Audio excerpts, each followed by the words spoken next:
Mua ärsyttää se, että edelleen nykyään kuulee, että suomalainen stand-up on pelkkiä pillujuttuja ja että kiroillaan tosi paljon. Ja sehän ei pidä paikkaansa, jos olette yhtään käynyt katsomassa stand-upia. Se ei pidä paikkaansa. Okei, toki mä oon elänyt. Mä oon itse esiintynyt niin paljon, että mä oon esiintynyt iloissa, missä ei toimi mitkään muut kuin pillujutut. Vantaalla.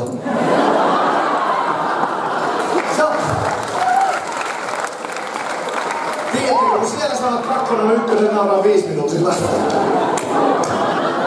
Turha siellä yrittää puhua mistään maidon 20 järjestelmää.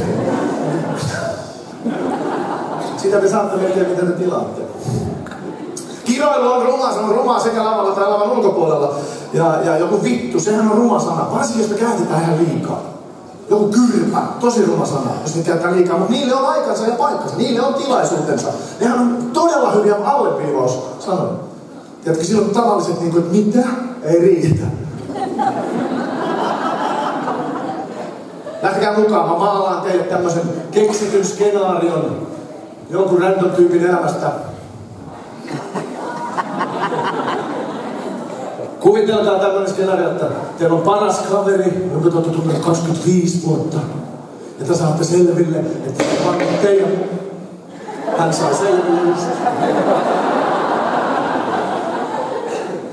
Mitäs tytöt siellä?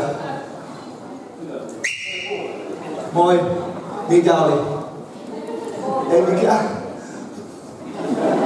Mun täytyy sanoa, että ymmärtäkää, että me nähdään vittu täältä lavalta kaikki. Ja sit jos te ette tiedä, niin siitä kärjessä tulee semmoinen valo. Vähän hämärä. Okei, kuvitellaan nyt tämmönen keksitty skenaario, ei ole tapahtunut.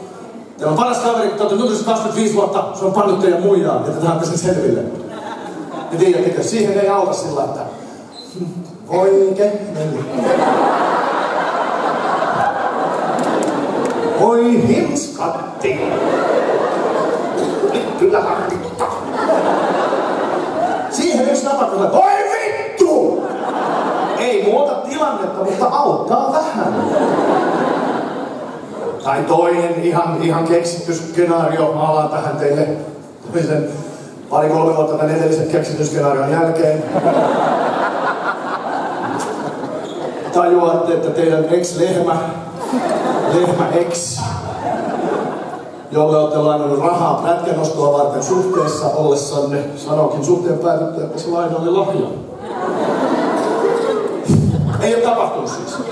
Ihan nyt maalaan täällä. Pieni yritys Spencerillä. Ja siinä jalkasella, mitä ihmettä? En tykkää. Taas yksi napaksa, mitä vittua? Ei muuta, auttaa vähän kuitenkin. Tai sitten just joku kyrpä ja mulkku. Nehän on rumia sanoja. Nehän ei ole miehen elimelle synonyymiä. Ne on synonyymiä keskenään. Mutta nehän on luonteen piirteitä. Et jos te kuulette jonkun sanoa jollekin sellainen Jesus mikä kyrpä, niin se ei ole sellainen, herra mun varjeli, onpa vaikuttavan kokoinen penissä. Ei! Se kertoo sen kaverin luonteella, jos teillä on syystä.